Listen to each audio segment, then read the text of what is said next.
जी सध्याची महत्त्वाची बातमी आहे।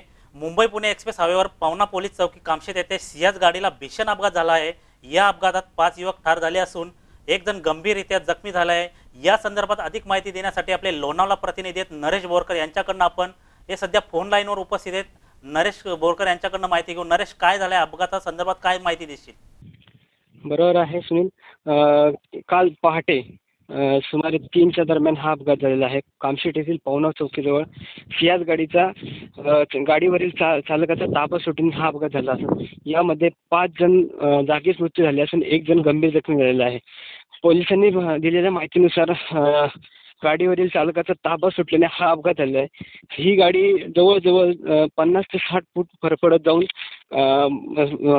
डिवायडरच्या मधून असलेल्या वायफेन रोपला जाऊन धडकलेली आहे। यामुळे गाडीने पलटी झाल्यामुळे हा अपघात झालेला आहे। सध्या नरेशजी, जे highway Mumbai Pune express highway सध्याची परिस्थिती काय आहे? सध्या आता रात्री काही काळ वाहतूक कोंडी झाली होती, परंतु आता ही वाहतूक कोंडी सुटलेली आहे।